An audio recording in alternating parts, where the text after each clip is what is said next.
बेहदची परम महाशांती. बापूजींच्या मराठी यूट्यूब चॅनलमध्ये आपले स्वागत आहे. आपल्या ब्रह्मांडाची वेळ, आयाम अर्थात डायमेन्शन. बेहदचे परम ज्ञान समजून सांगताना साक्षी दिदी म्हणतात, आज तिसऱ्या दिवशी आपण चर्चा करणार आहोत ती कालचक्राबद्दल. कालचक्रावर बोलता बोलता वरचे आयाम, वरची दुनिया याची देखील चर्चा करूयात. जेव्हा परमात्म्याचा विषय असतो तेव्हा एक फार मोठा विषय बनतो आणि म्हणूनच येणाऱ्या अनेक भागांमध्ये आपण ह्यावर चर्चा करणार आहोत. तसेच दुसऱ्या दिवशी आपण या धर्तीवरचे नियम समजून घेतले आहेतच. तर आज आपण चर्चा करूयात कालचक्राबद्दल. कालचक्र अर्थात समयचक्र. यासोबतच आपण चर्चा करूयात वेगवेगळ्या आयामातील जीवनाबद्दल. वरचे आयाम म्हणजेच डायमेन्शन्स. आपल्या शास्त्रांमध्ये धर्तीवरच्या 7 लोकांबद्दल चर्चा केली आहे. तसेच धर्तीखालील 7 पाताळ लोकांबद्दल देखील सांगितले आहे. तिथे जीवन कसे असते, वेळ कसा असतो आणि तेथे कोणती तत्वे असतात. आणि हे सर्व समजून घेण्यासाठी आपल्याकडे हवी ती सूक्ष्म बुद्धी. या सर्व गोष्टींचे प्रमाण आपल्या शास्त्रांमध्ये सापडतात. ब्रह्मापुरी, विष्णुपुरी, जनलोक, तपलोक या सगळ्यांच्या गोष्टी शास्त्रांमध्ये आहेत. जेव्हा आपण मृत्यूपश्चात जीवनाबद्दल चर्चा करतो, खरं तर हे जीवन म्हणजे ग्रेटर लाईफ आफ्टर डेथ असते. कारण मृत्यूनंतरचे जीवन हे वेगवेगळ्या आयामांमधून जात असते आणि तिथे जीवनाचा एक वेगळाच विस्तार देखील बघता येतो. या जड तत्वांमध्ये आपल्याला हे सगळे अकल्पनीय वाटते ना? कारण आता सध्या आपल्यावर मायेचे आवरण आहे आणि आपले हे जड तत्व इतके जड झाले आहेत. आकाश, वायू, अग्नी, जल, धरती या जड तत्वांनी आपली विचार करण्याची आणि समजण्याची शक्ती क्षीण झाली आहे. या तत्वांच्या वजनाने आपली जड बुद्धी अधिकच जड झाली आहे आणि अशा जड बुद्धीमध्ये सूक्ष्म ज्ञान समजण्यासाठी आपल्याला स्वतःला सूक्ष्म शक्तींशी जोडले पाहिजे. आपल्या आत्म्याच्या शक्तींना जागृत केले पाहिजे. कालचक्र समजून घेतोय तेव्हा पहिले हे समजून घेऊया की आता धर्तीवर नक्की कोणती वेळ चालू आहे. कारण आपण आत्मा आणि कर्म यांच्याबद्दल जाणून घेतले आहेच. थोडेफार मृत्यूनंतरच्या जीवनाबद्दल देखील जाणून घेतले. मग आता या काळाबद्दल जाणून घेण्याचे कारण काय बरं? आपण सगळे जाणतो की आता कलियुग चालू आहे. काही लोकांच्या मते कलियुग अजून लहान मूल आहे आणि काहींच्या मते कलियुगाचा अंत होणार आहे. सगळ्यांची आपली आपली धारणा आहे. आपण शास्त्राच्या परिभाषेमध्ये बघितले तर कलियुगाची वेळ ही 4,32,000 मानवीय वर्षे इतकी समजली जाते. तर मग विचार करा, आपल्या आजूबाजूला जी स्थिती, जे वायुमंडळ आपण बघत आहोत, जे रोग, शोक बघत आहोत, लोकांची जी अवस्था बघत आहोत, येणाऱ्या पिढीचे जे हाल बघत आहोत, जे धर्म, मठ, पंथ आणि संप्रदाय आहेत, त्यांच्यातील वाढलेली तेढ बघत आहोत, तर मग कल्पना करा, अजून 4,27,000 वर्षे ही पृथ्वी चालू शकेल का? पुढच्या 5 वर्षांमध्ये काय होईल याचा विचार करून देखील आपला थरकाप उडतो. कारण विज्ञान विकास करत आहेत, परंतु आत्म्यातील शक्ती पूर्णपणे लयाला गेलीये. संपूर्ण जग हे तमोप्रधान बनले आहे. अशावेळी ज्ञानाची खूप गरज आहे. भगवान श्रीकृष्णाने द्वापार युगामध्ये गीतेमध्ये उपदेश करताना म्हटले, येणाऱ्या काळात मनुष्याला ज्ञानाची सर्वात जास्त गरज असेल. कारण येणारा काळ हा द्वापार युगापेक्षा जास्त भयंकर असेल. कारण द्वापार युगातील शक्ती आणि तत्वे ही वेगळी होती. आपल्याला प्रत्येक युगाला समजून घेतले पाहिजे. सत्ययुग, त्रेता, द्वापार आणि कलियुग. आणि तेव्हाच आपल्याला समजेल की कलेच्या अनुषंगाने आपली निरंतर अधोगती होत चालली आहे. म्हणजे जेव्हा या ब्रह्मांडाची रचना झाली तेव्हापासून ते आत्तापर्यंत म्हणजेच हे कालचक्र होय. जेव्हा आपण कालचक्राबद्दल बोलतो तेव्हा या काळाचा अर्थ काय? काळ म्हणजे गती, वेळ, पॉवर किंवा शक्ती. प्रत्येक अर्थानुसार ते वेगवेगळ्या पद्धतीने आपण समजून घेऊ शकतो. आज आपण काळ म्हणजे वेळ ह्या अर्थाने समजून घेऊयात. खरे तर आपण गतीच्या हिशोबाने किंवा पॉवरच्या हिशोबाने देखील समजून घेऊ शकतो. यालाच आपण कला असेही म्हणतो. त्यावर आपण येणाऱ्या तर आपल्या टाईम सायकल म्हणजेच वेळेच्या गतीला समजून घेणे देखील गरजेचे आहे. कारण या ब्रह्मांडाचा एक निश्चित कालावधी आहे. तो म्हणजे ब्रह्माचे 100 वर्ष. जर एखादा आत्मा या ब्रह्मांडाच्या काळाला ओलांडून जाऊ शकला, तर तो मुक्त होऊ शकतो. जोपर्यंत तो या ब्रह्मांडाच्या वेळेशी बांधील आहे, तोपर्यंत तो मुक्त होऊ शकणार नाही. तर आपण पहिल्यांदा गती म्हणजे काय, हे विस्तृतपणे समजून घेऊयात. खरे तर या विषयावर अधिक जाणून घ्यायचे असेल, तर आमचे अनंत कोटी ब्रह्मांडाचा महाकाल प्रलय हे पुस्तक नक्की वाचा. त्यात शास्त्राच्या या काळाचे संपूर्ण विवरण सापडेल. आणि आमचे पुस्तक लाईफ इन मल्टिवर्स या पुस्तकामध्ये संक्षिप्तपणे याबद्दल माहिती मिळेल. जे वाचू शकत नाहीत ते बापूजींचे व्हिडिओ बघून ज्ञान घेऊ शकतात. वरील लोक आणि वरील आयामांबद्दल बापूजींचे अनेक व्हिडिओज आहेत. आता आपण गतीला समजून घेऊयात. जसे सायन्समध्ये म्हटले जाते की गतीशिवाय या संसारामध्ये काहीही क्रियाशील होऊ शकत नाही. आपण ज्या कोणत्याही क्रिया बघतो, अगदी छोट्यातल्या छोट्या क्रिया देखील गतीशिवाय होऊ शकत नाहीत. तसेच हे संपूर्ण ब्रह्मांड देखील गतीशिवाय चालू शकत नाही. सर्व काही गतीमुळेच क्रियाशील आहे. आपल्याला माहीत आहे की संपूर्ण संसार हे परिवर्तनशील आहे, गतिशील आहे आणि म्हणूनच सतत चालू आहे. आता स्वतःचे शरीरच बघा. पहिल्यांदा लहानपण, मग तारुण्य, मग किशोरावस्था, मग म्हातारपण आणि मग मृत्यू येतो. म्हणजेच प्रत्येक गोष्टीची एक वेळ असते.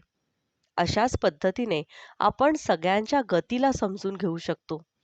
गती म्हणजे स्पीड. जेव्हा आपले हृदय गतियुक्त असते, तेव्हा आपण त्याला हृदयगती असे म्हणतो. जेव्हा आपण नाडीबद्दल बोलतो, तेव्हा त्याला रक्तगती असे म्हणतात. अशा प्रकारे मनाचीही एक गती असते. बुद्धीची देखील गती असते आणि जीवाची देखील गती असते, परम गती असते. अशा प्रकारे प्रत्येक गोष्टीला गती आहे, म्हणूनच हा संसार गतिशील आहे. या संसारातल्या छोट्या-छोट्या अणूंचा जरी आपण विचार केला, अणूंचा देखील अणू म्हणजे परमाणू. या ब्रह्मांडाबद्दल बोलायचे झाले तर त्यालाही गती आहेच की. आकाश, वायू, अग्नीबद्दल बोलू शकतो. अगदी महाब्रह्मांड घ्या. तुम्ही कोणतीही गोष्ट घ्या, कोणत्याही लोकांबद्दल चर्चा करा. सगळीकडे जे जीवन व्याप्त आहे, त्याचे मूळ कारण आहे गती. अजून थोडे समजून घेऊयात. जर आपण एखादे शुभ कार्य करत असू, तर त्या शुभ कार्याची गती काय असते? त्याला स्वर्ग प्राप्त होतो आणि पापकर्माची गती काय असते? तर त्याने नरक मिळतो. म्हणजेच प्रत्येक गोष्ट ही गतिशील आहे आणि त्याच्याच अनुषंगाने या संपूर्ण संसारामध्ये जीवन चालू आहे. आता आपण काळाला समजून घेऊयात. या काळचक्रामध्ये प्रथम आपण ह्या धर्तीवरील काळाला समजून घेऊयात. या धर्तीवरील प्रत्येक आत्म्याचे या धर्तीच्या काळाशी एक संबंध आहे, रिलेटिव्हिटी आहे. कारण जेव्हा या धर्तीचा काळ पूर्ण होतो, तेव्हा प्रत्येक आत्म्याचा काळ देखील पूर्ण होतो. त्यातही अशी वेळ येते की त्याला ही धरती सोडून वर जावे लागते. आता ह्यावर अजून खोलात जाऊन समजून घेऊयात. तर आजचे एखाद्या मनुष्याचे आयुष्य किती? जास्तीत जास्त 80 वर्ष किंवा 100 वर्ष. थोड्या आधीचा काळ बघूयात. तेव्हा मनुष्यांचे आयुष्य थोडे जास्त होते. जे मनुष्य येथे जन्म आणि मृत्यूचा अनुभव घेतात, ते सर्व काळचक्रामध्ये फसलेले आहेत. आणि ह्याच काळाला समजून घेण्यासाठी आपल्याला ब्रह्मांडाचा काळ समजून घेतले पाहिजे. आणि जर आपल्याला बापूजींच्या ज्ञानाला अजून विस्ताराने समजून घ्यायचे असेल, तर या ब्रह्मांडाचा काळ समजून घेतल्याशिवाय आपल्या आत्म्याची यात्रा पूर्णच होऊ शकत नाही. आपण इथे अगदी अल्प काळासाठी आलो आहोत. हे शरीर आपल्याला अल्प काळासाठी मिळाले आहे. जेव्हा हे सर्व संपेल, तेव्हा आपण एका नवीन शरीराचा पोशाख परिधान करू. आपल्या कर्मानुसार त्याची एक गती असेल. तू आत्मा एकतर परमगतीला प्राप्त होईल किंवा मग नीच योनीमध्ये जाईल. हे सर्व त्याने केलेल्या कर्मांवर अवलंबून असेल. जर उच्च कोटीचा आत्मा असेल तर आपले जीवन परमात्म्यामध्ये लावेल आणि मग त्याची गती काय असेल? त्यासाठी या ब्रह्मांडाच्या काळाला समजून घेणे गरजेचे आहे. वरील लोकांना समजून घेण्यासाठी आपल्याला ब्रह्मांडाचा काळ माहिती असायला हवा. वेगवेगळ्या आयामांबद्दल माहिती हवी. आता या ब्रह्मांडाच्या काळामध्ये किती किती प्रकारचे प्रलय असतात? ब्रह्मांडाचा वेळ कसा ठरतो? सर्वात आधी चर्चा करूयात नित्य प्रलय. याचा अर्थ रोज किती मनुष्य, पशु, पक्षी मरतात आणि जन्म घेतात. दुसरा आहे अर्धप्रलय. यासाठी आपल्याला पहिल्यांदा चतुर्युग समजून घेतले पाहिजेत. कारण एक चतुर्युग म्हणजे अर्धप्रलय होय. चतुर्युगामध्ये 4 युगे असतात. सतयुग, त्रेतायुग, द्वापारयुग आणि कलियुग. कलियुगाचा काळ 4,32,000 मानवीय वर्ष असतो. द्वापारयुगाचा काळ हा कलियुगापेक्षा डबल म्हणजे 8,64,000 मानवीय वर्षे असतो. त्रेतायुग 12,96,000 मानवीय वर्षांचे असते आणि सतयुग हे कलियुगापेक्षा चौपट म्हणजे त्याचा कालावधी 17,28,000 वर्षे असतो. म्हणजेच संपूर्ण चतुर्युगाचा कालावधी हा 43,20,000 मानवीय वर्षे असतो. काही लोक म्हणतात की हा जो पूर्ण जगाचा ड्रामा आहे तो फक्त 5,000 वर्षाचा आहे. हे जे कोणी संस्था किंवा व्यक्ती आहेत त्यांची अशी धारणा आहे. तर अशा लोकांना आमचा एकच प्रश्न आहे की हे सर्व बोलून तुम्ही स्वतःलाच मूर्ख बनवत आहात. शास्त्र चुकीचे आहे हे त्यांचे म्हणणे मान्य जरी केले तरी इतिहासाला बघा ना. इतिहासात राम अवतार श्रीरामांनी किती वर्ष राज्य केले? जर तुम्हाला हेही मान्य नसेल तर संपूर्ण इतिहास चुकीचा हेच तुमचे म्हणणे आहे. आपल्या शास्त्रांना चुकीचे म्हणणे, सनातन धर्माच्या भाषेत असे म्हणणाऱ्यांना अजून काय बरं म्हटले जाते? पुरातत्व विज्ञानाने पुरातत्व विज्ञानाचे तर समर्थन घेऊ शकतो. जर तुम्ही विज्ञानाला सगळं काही समजत असाल तर कार्बन डेटिंगमध्ये असे कितीतरी पदार्थ मिळाले आहेत. तुम्ही आपले पौराणिक यंत्र बघा, कितीतरी पुराणाची स्मारके बघा, अगदी जुनी झाडे बघा, डायनासॉरबद्दल बघा. जेवढे जीव आले आहेत त्या सर्वांना बघा. कुठे ना कुठे उदाहरण मिळेलच आणि त्यातून पुरावा मिळेल की हा फक्त 5,000 वर्षाचा वर्ल्ड ड्रामा नाही. आता ह्यात सतयुग, त्रेतायुग, द्वापारयुग आणि कलियुग हे प्रत्येकी 1250 वर्षांची आहेत. खरंच कळत नाही की ही माहिती त्यांनी कुठून बरं आणली. खरे तर ह्यासाठीच तर आपण शास्त्रे वाचतो. कारण जेव्हा आपण बेहदचे ज्ञान घेतो, खरे सांगायचे तर अजून आपण बेहदच्या ज्ञानावर चर्चा सुरूच केली नाहीये. कारण बेहदचे ज्ञान हे संपूर्ण ब्रह्मांडाच्या पलीकडे अनंत ब्रह्मांडांना समजून घेण्याचे ज्ञान आहे. आणि जेव्हा आपण हे समजून घेऊ तेव्हाच आपल्याला मल्टिवर्सबद्दल ज्ञान होईल. कारण त्यानंतरच आपला बेहद सुरू होतो. बेहदचा अर्थ आहे इन्फायनाईट, ज्याला कसलीच हद्द नाही. अशा दोन्हींना जाणणे आणि समजणे, जी या डोळ्यांनी दिसत नाही. इथले वैज्ञानिक पदार्थ किंवा यंत्र जिला पकडू शकत नाही, तिथे त्यांची सीमा थांबते. खरं तर जिथे विज्ञान थांबते तिथे बेहदचे ज्ञान सुरू होते. आता आपण फक्त ह्यावर बोलत आहोत की स्वतःला कसे जाणायचे. या धरतीची वेळ काय आहे? ही चतुर्युगे म्हणजे काय? धरतीची वेळ पूर्ण कशी होईल आणि वरील आयामांमध्ये काळ कसा पूर्ण होतो? जर धरतीची वेळ पूर्ण झाली तर इथे राहणाऱ्या लोकांची वेळ पूर्ण नाही का होणार? ते का इथेच पडून राहतील? जेव्हा संपूर्ण धरतीच नष्ट होईल तेव्हा येथील आत्मे कुठे जातील? तेव्हा जे कमजोर आत्मे असतील ते नष्ट होतील आणि जे चांगले आत्मे असतील ते दुसऱ्या लोकांमध्ये पलायन करतील. हेच तर आपल्याला हळूहळू समजून घ्यायचे आहे. तर इथे अर्धप्रलयाबद्दल आपण बोलूयात. जेव्हा एक चतुर्युग पूर्ण होते म्हणजेच पृथ्वीचा 43,20,000 वर्षे पूर्ण होतात, तेव्हा एक युगांतर होते आणि त्याच वेळी अर्धप्रलय होतो. या अर्धप्रलयात सर्व तमोप्रधान आत्म्यांचे जीवन समाप्त होते. संपूर्ण धरती जलमय होते आणि तमोप्रधान मनुष्य नष्ट होतात. अर्धप्रलयानंतर येतो तो प्रलय अर्थात मन्वंतर. जेव्हा 71 वेळा अर्धप्रलय होतो, 71 चतुर्युगे उलटतात, त्याला आपण मन्वंतर असे म्हणतो. जेव्हा एक मन्वंतर पूर्ण होते, तेव्हा जे मनू आणि शतरूपा ज्यांच्यापासून ही संपूर्ण मनुसृष्टीची उत्पत्ती झाली आहे, त्यांचा काळ पूर्ण होतो. मार्कंडेय पुराणामध्ये देखील हे सांगितले आहे. प्रलयानंतर मनूसोबत इंद्र, ऋषी, देवता जितके हे पदाधिकारी आहेत, ते सर्व बदलले जातात. पृथ्वीवरील सर्व मनुष्य समाप्त होतात. मनू शतरूपा देखील नष्ट होतात. प्रलयानंतर येतो तो कल्पप्रलय. कल्पप्रलयात ब्रह्माचा एक दिवस पूर्ण होतो. ब्रह्माच्या एका दिवसात 1000 चतुर्युगे पूर्ण होतात. म्हणजेच 14 वेळा मनुसृष्टी बदलली जाते आणि 14 वेळा मनु शतरूपा येऊन जातात. आणि यावेळी ब्रह्माचा एक दिवस पूर्ण होतो. तो असतो कल्पप्रलय.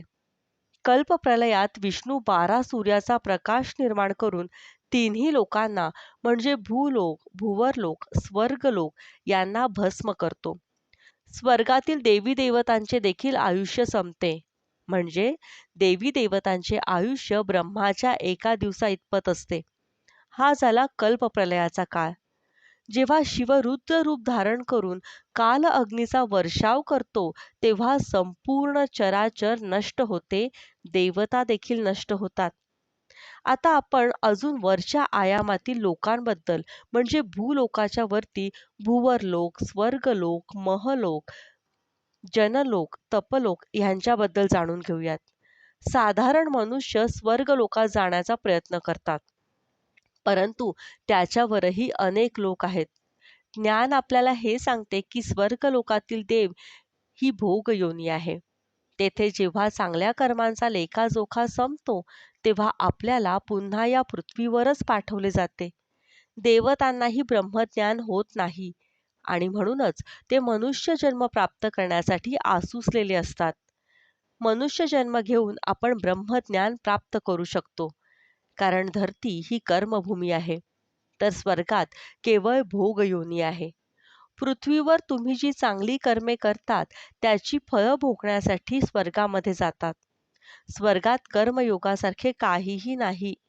तर आता हे जाणून घेऊयात की ब्रह्माचा जेव्हा 1 सेकंद पूर्ण होतो, तेव्हा काय होते? काळाबद्दल समजता समजता आपण टाईम डायलेशनला देखील समजून घेऊयात. जेव्हा देवतांचा एक दिवस पूर्ण होतो, तेव्हा पृथ्वीवर 1 वर्ष संपते आणि त्याला आपण देववर्ष असे म्हणतो. अशा पद्धतीने वेगवेगळ्या आयामात वेगवेगळी वेळ आहे. आतापर्यंत आपण समजून घेतले की कल्पप्रलयात 3 लोक समाप्त होतात. या कल्पप्रलयानंतर येत असतो तो महाकल्पप्रलय. या ब्रह्मांडाचे आयुष्य म्हणजे ब्रह्माची 100 वर्षे होय. कल्पप्रलयात ब्रह्माचा एक दिवस व्यतीत झालेला असतो आणि महाकल्पप्रलयात या ब्रह्माचे 100 वर्ष पूर्ण होतात. म्हणजेच या ब्रह्मांडाचे देखील 100 वर्ष पूर्ण होतात. महाकल्पप्रलय समजून घेताना आपण समजून घेऊयात की आता कोणता काळ चालू आहे. ब्रह्माच्या 100 वर्षाला 2 परार्धांमध्ये विभाजित केले आहे. एक परार्ध 50 वर्षाचा असतो. आता ब्रह्माचा एक परार्ध संपलेला आहे. सध्या ब्रह्माचा दुसरा परार्ध चालू आहे आणि त्यातील पहिला दिवस चालू आहे. आणि या पहिल्या दिवसामध्ये 7वे मन्वंतर चालू आहे. म्हणजे 6 मन्वंतरे होऊन गेली आहेत आणि 28वे युगांतर चालू आहे. म्हणजे हिशोब केला तर धर्तीवर ब्रह्माच्या दुसऱ्या परार्धामधले 198 करोड वर्षे संपलेली आहेत. मग विचार करा की जर तुमचा आत्मा खूप आधीच आला असेल, जसे बापूजी म्हणतात की सृष्टीचे बीजरूप आत्मे हे 198 करोड वर्षांपासून स्वतःची भूमिका बजावत आहेत. कोणी अगदी 5000 वर्षांपूर्वी आले आहेत, तर कोणी 198 करोड वर्षांपूर्वी आले आहेत, तर कोणी 15 लाख वर्षांपूर्वी आले आहेत. तर मग विचार करा की सगळे आत्मे किती काळापर्यंत सूक्ष्मामध्ये कार्य करत होते. धर्तीवर अनंत कालावधी व्यतीत झालेला आहे आणि आपल्या ब्रह्मांडाचा जवळजवळ 1555 खरब 20 अरब 198 करोडावे वर्ष चालू आहे. जर महाकल्पप्रलयाबद्दल बोलायचे झाले तर जेव्हा 3110 खरब 40 अरब वर्षे पूर्ण होतात, तेव्हा महाकल्पप्रलय होत असतो. हे सर्व सांगण्याचा उद्देश हा नाही की तुम्ही हे फक्त नंबर लक्षात ठेवा. खरं तर हा उद्देश आहे की तुम्ही काळचक्राला समजून घ्या. या काळाला तुम्ही फक्त 5,000 वर्षाच्या वर्ल्ड ड्रामामध्ये सीमित करू नका. या काळाचा विस्तार हळू वाढत जाईल. जसे-जसे आपण वरच्या डायमेन्शन्समध्ये जाऊ, तर तिथली वेळ, तत्त्वे आणि तिथली काळाची गती ही वेगळी असते. तर काळाचा अर्थ वेळ, गती आणि त्याची शक्ती होय. तर या 3 गुणांना समजून घेतले पाहिजे. विहिरीतल्या बेडकासारखे न बनता आपण हे विशाल काळचक्र समजून घेण्याइतपत आपली बुद्धी विस्तारित केली पाहिजे. आता महाकल्प प्रलयाबद्दल देखील चर्चा करूयात. जेव्हा आपण बेहदच्या ज्ञानाने या ब्रह्मांडाची चर्चा करतो, तेव्हा ब्रह्मांड म्हणजे एक सौरमंडळ होय. जसे बापूजी म्हणतात, की आपले ब्रह्मांड 1 प्रकाश वर्षाचे आहे. या ब्रह्मांडाच्या वर जशी आपल्या शास्त्रांमध्ये सांगितले आहे, तशी अनंत ब्रह्मांडे आहेत. ही ब्रह्मांडे बनतात आणि बिघडतात. इथे आपण सौरमंडळाबद्दल बोलत आहोत. एका सौरमंडळामध्ये 14 लोक असतात. 7 लोक वर आणि 7 लोक खाली. ह्यानेच ब्रह्मांड बनते. ब्रह्मांड वेगळे आणि युनिव्हर्स वेगळे हं. रात्री आपल्याला आकाशामध्ये जी तारे दिसतात, ते खरं तर सर्व सूर्य आहेत. जसे विज्ञानामध्ये सांगितले आहे, की अनेक सौरमंडळ बनून एक गॅलेक्सी बनते. तर ब्रह्मांडामधील संपूर्ण 14 लोक हे महाकल्प प्रलयामध्ये नष्ट होतात. त्यावेळी ब्रह्माची 100 वर्ष पूर्ण झालेली असतात. आता जरा त्याच्या पुढे जाऊन विचार करूयात. गॅलेक्सीचा मालक हा महाशिव असतो. या महाशिवाचा जेव्हा एक पल व्यतीत होतो, त्यावेळी आपल्या ब्रह्मांडातील ब्रह्माची 100 वर्ष पूर्ण झालेली असतात. म्हणजेच महाकल्प प्रलय झालेला असतो. आता महाशिव म्हणजे कोण? महाकल्प प्रलयात आपल्या ब्रह्मांडाचा शिव सूर्यामध्ये प्रवेश करून काल अग्नी निर्माण करतो आणि स्वतःमध्ये संपूर्ण ब्रह्मांडाला सामावून घेतो. संपूर्ण ब्रह्मांड जळून भस्म होते आणि ब्रह्मांडात असलेले सर्व लोकही समाप्त होतात. या लोकांमध्ये असलेले सर्व आत्मे हे जळून भस्म होतात. हे आत्मे तेच असतात ज्यांची उत्पत्ती या ब्रह्मांडामध्ये झालेली आहे. ब्रह्मांडासोबतच त्यांचाही काळ पूर्ण झालेला असतो. परंतु या ब्रह्मांडामध्ये दुसऱ्या ब्रह्मांडांमधून आलेले जे आत्मे आहेत, जे हाय क्वालिटीचे आत्मे आहेत, त्यांना आधीच समजते की या ब्रह्मांडाचा काळ पूर्ण होत आहे आणि म्हणून महाकल्प प्रलय होणार आहे. अशा वेळी ते वरच्या लोकांमध्ये निघून जातात, म्हणजेच ब्रह्मांडाच्याही वर निघून जातात. जिथून ते आले आहेत तिथे परत निघून जातात. कारण अशा आत्म्यांमध्ये या ब्रह्मांडापेक्षाही जास्त शक्ती असते. आता महाकल्प प्रलयानंतर चर्चा करूयात महाकाल प्रलयाची. बापूजी नेहमी म्हणतात, आपल्या नवीन व्हिडिओमध्ये ते म्हणत असतात, की महाकाल प्रलय होणार. परममहाशिवाचा एक पल म्हणजे महाशिवाची 100 वर्षे पूर्ण होय. आपण महाकल्प प्रलय समजून घेतले आहे. त्यावेळी आपण म्हणालो होतो, की महाशिवाचा एक क्षण म्हणजे ब्रह्मांडातील ब्रह्माची 100 वर्षे पूर्ण होय आणि तो असतो महाकल्प प्रलय. पण इथे आपण चर्चा करणार आहोत तो महाकाल प्रलयाबद्दल. जसे महाकल्प प्रलयामध्ये शिव काल अग्नी उत्पन्न करतो, त्याप्रमाणे महाकाल प्रलयामध्ये महाशिव महाकाल अग्नी तयार करतो आणि स्वतःमध्ये अनंत ब्रह्मांडे सामावून घेतो. जेवढे शिव आहेत ते सर्व महाशिवांमध्ये सामावले जातात. याचाच अर्थ या गॅलेक्सीत जेवढी ब्रह्मांडे आहेत ते सगळी संपुष्टात येतात. तर हे आहे काळचक्र, ज्यात आपण नित्यप्रलय, अर्धप्रलय, प्रलय अर्थात मन्वंतर तसेच कल्पप्रलयाला समजून घेतले.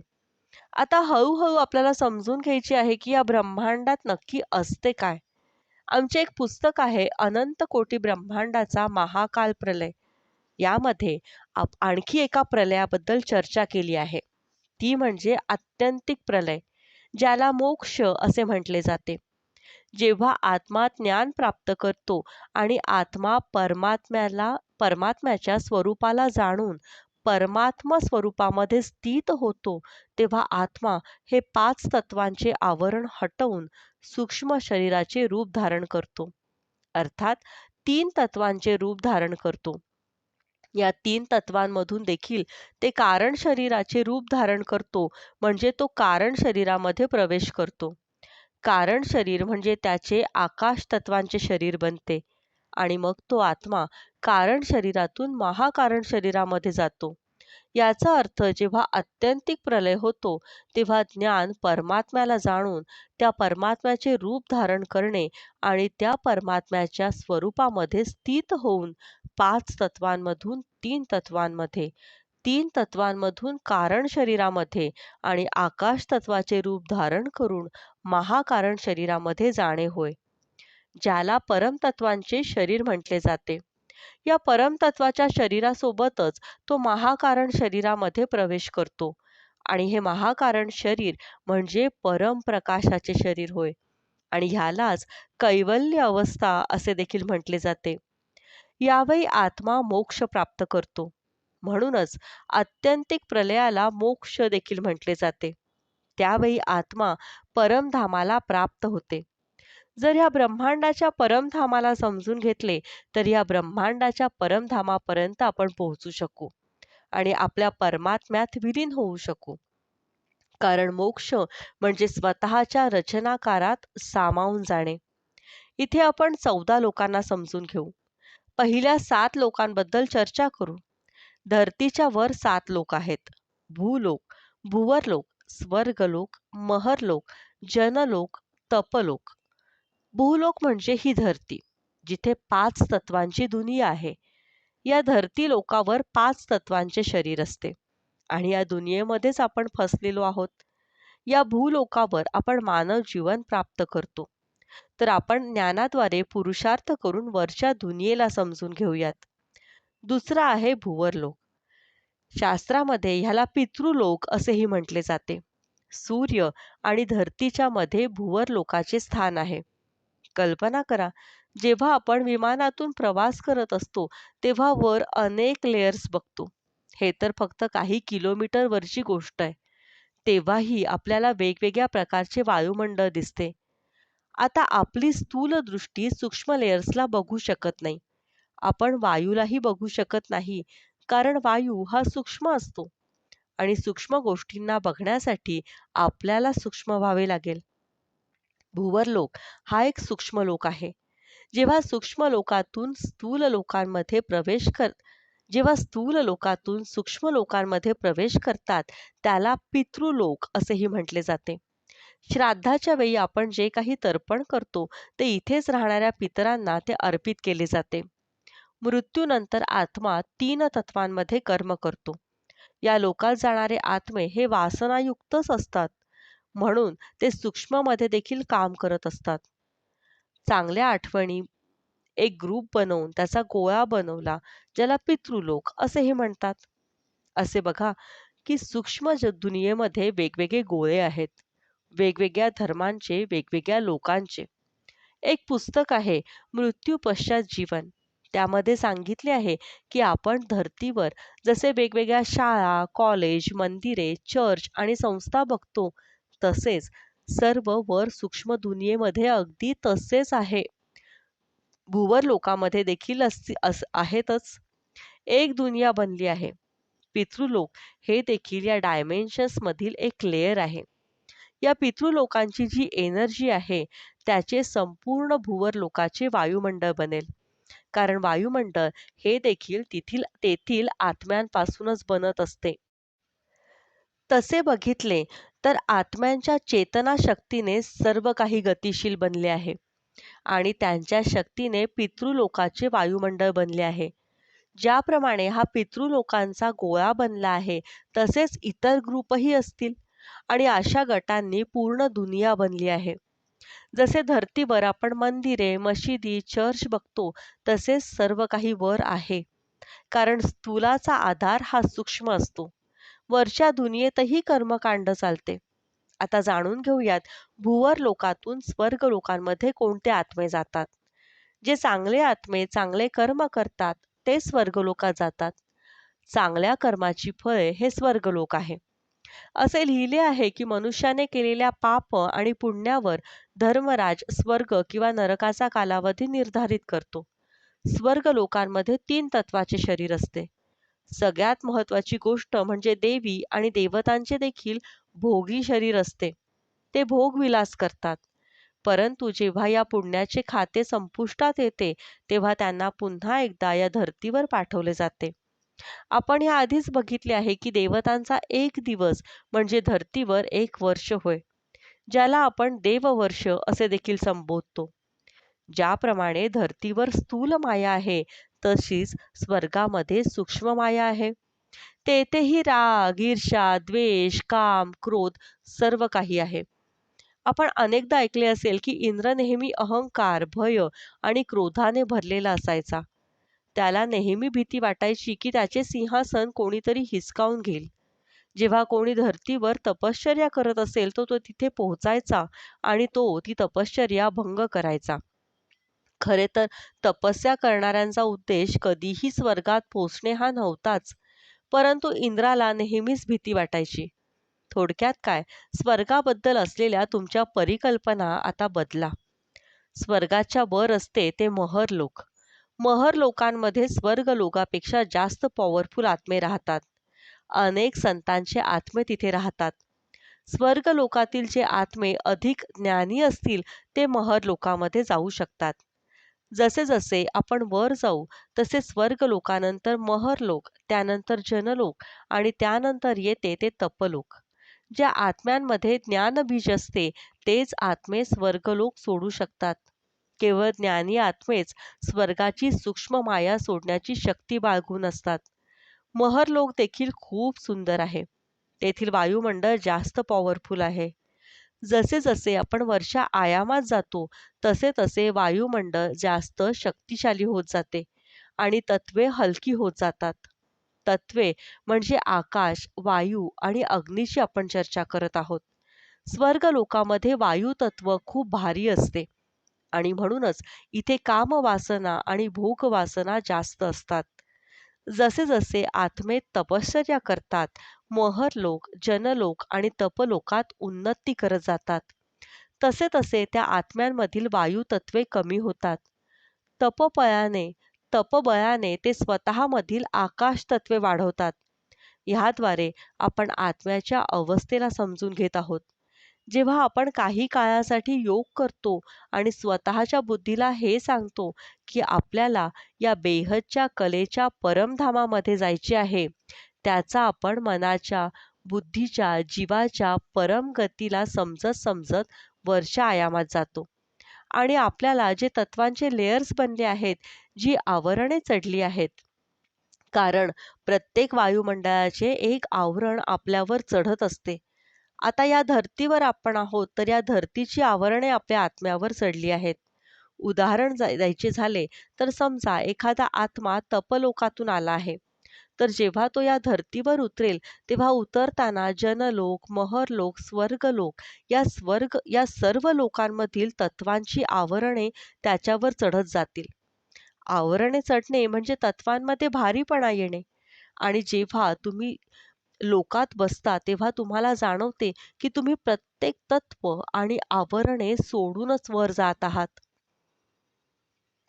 परत आपण महरलोकाकडे वळूयात. या महरलोकाच्या विस्ताराबद्दल बोलायचे झाले, तर 1 करोड योजन एवढा त्याचा विस्तार आहे. इथे सर्व चांगले आत्मे राहतात. इथे सर्वांनी आपले ग्रुप बनवले आहेत.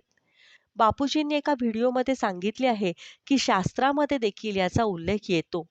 येथे पुरुष आणि प्रकृती मित्रत्वाच्या नात्याने राहतात.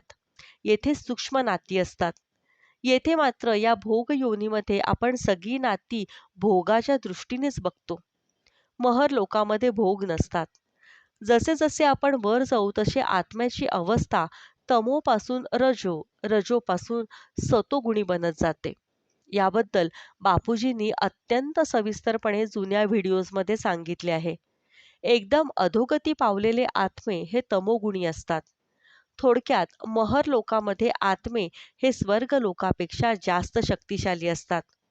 आता त्यावर जनलोक असते. अधिक शक्तिशाली संत आत्मे तेथे राहतात. जे महाऋषी आणि गुरु आहेत ते येथे राहतात. याचा विस्तार 2 करोड योजन एवढा मोठा आहे. येथे लोक गृहस्थ आश्रमात एक समूह करून राहतात आपल्याकडे असतात तसे परिवार आणि गृहस्थाश्रम तेथे नाहीत. तेथील नाती ही सूक्ष्म नाती असतात. स्थूल किंवा शरीराची नाती तेथे नसतात.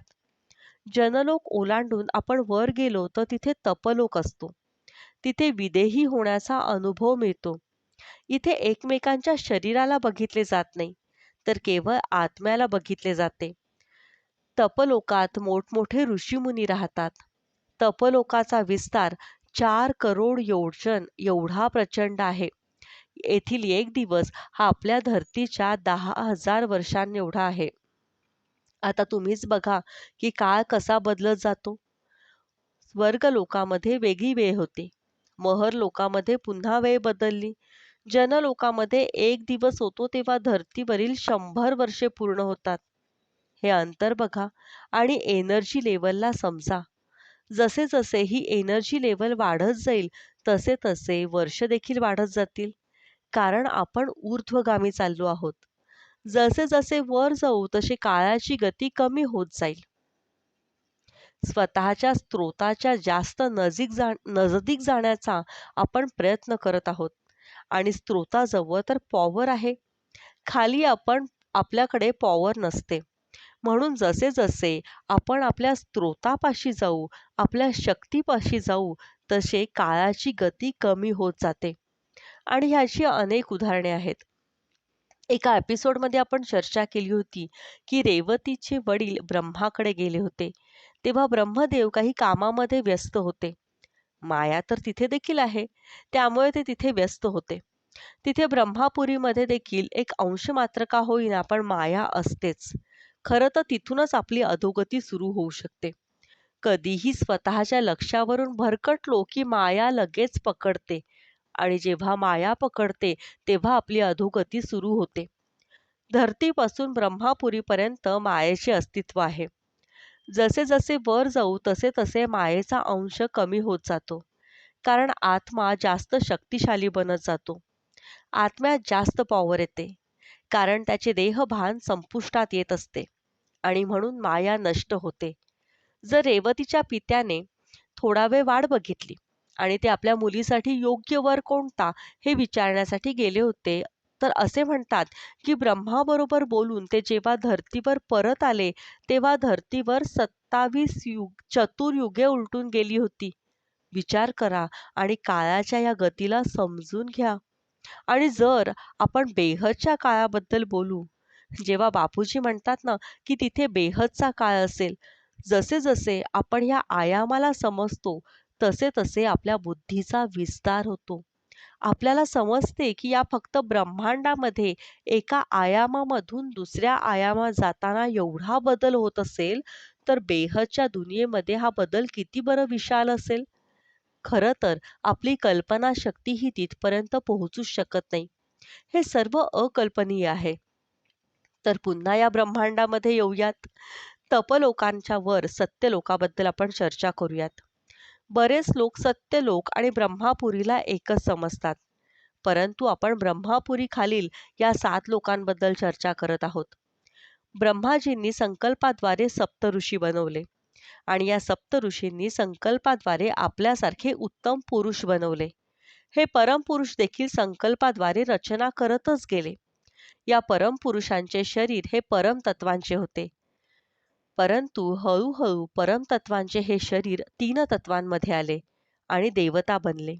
हळूहळू हे कालचक्र जसे चालत गेले तसे जन्म मृत्यू देखील बनत गेले. रचना होतच गेली. अनेक अवतार होत गेले. अनेक ऋषीमुनी येत गेले आणि सर्व करता करता पॉवर लॉस होत गेली.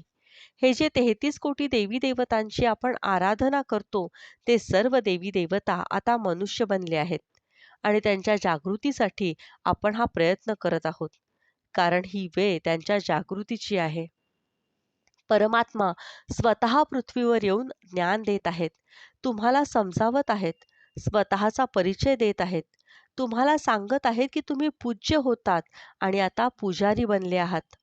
आता तुम्हाला स्वतःला जागृत करायचे आहे. स्वतःचे स्वस्वरूप जाणून घ्यायचे आहे. जाणून घ्या तुम्ही कुठून आले आहात आणि कुठले आत्मे आहात. ब्रह्मापुरीच्या वरच्या दुनियेबद्दल बोलायचे झाले तर त्यावर विष्णुपुरी आहे. ज्याला वैकुंठ लोक असेही म्हणतात. त्यालाच कारण जगत देखील म्हणतात, ज्यात 50% परमतत्वे आहेत आणि 50% तीन तत्वे आहेत. ही संरचना समजून घेणे खूप आवश्यक आहे. आणि जसे जसे आपण वर जाऊ तसे तसे आपण तेथील शरीर धारण करत जाऊ. कारण जगतामध्ये आपले शरीर हे कारण शरीर असणार. जेव्हा आपण महाकारण जगतामध्ये जाऊ तेव्हा महाकारण शरीर धारण करू. आपल्या या शरीराचे प्रमाण समजून घ्या. जसे जसे आपण वर जाऊ तसे तसे आपण हलके होत जाऊ. या 5 तत्वांच्या शरीरासोबत आपण वर जाऊ शकत नाही. स्वर्गापर्यंतही जाणे असंभव आहे. युधिष्ठिराबद्दल बोलले जाते की तो सशरीर स्वर्गामध्ये गेला होता. परंतु बापूजींनी सांगितले आहे की हे सत्य नाही. त्याचे शरीर बदलले होते, सूक्ष्म शरीरामध्ये परावर्तित झाले होते. थोडक्यात काय, ह्या 5 तत्वाच्या शरीरासोबत आपण वर जाऊ शकत नाही. विष्णुपुरी नंतर येते ती शिवपुरी, जेथे शिव आकारी स्वरूपामध्ये असतात. तेथे सदाशिव आणि आदिशक्ती वास करतात. तर पुन्हा एकदा विनंती करते, या ज्ञानबीजाला कधीही सोडू नका. जर तुम्ही योग करत असाल तर ते तुमच्यासाठी खूप चांगले आहे. तर आज आपण जाणून घेतले काळचक्राबद्दल. उद्या आणखीन वेगळ्या बेहदच्या ज्ञानाबद्दल चर्चा करूयात. परम शांती. या व्हिडिओच्या ओरिजिनल व्हिडिओची लिंक खाली डिस्क्रिप्शन बॉक्समध्ये दिली आहे. या व्हिडिओला लाईक, शेअर आणि कमेंट करायला विसरू नका. त्यामुळे असे निरनिराळे ज्ञानवर्धक व्हिडिओ बनवण्याची आम्हाला प्रेरणा मिळते. बेहदची परम महाशांती. बेहद की परम शांति सोचो, बोलो परम शांति। Join us daily for live meditation, 10 p.m. to 11 p.m. on YouTube Live. Subscribe now. Website www.paramshanti.org. Email us anant@paramshanti.org. Like, share, subscribe. Join today. बेहद की परम शांति सोचो।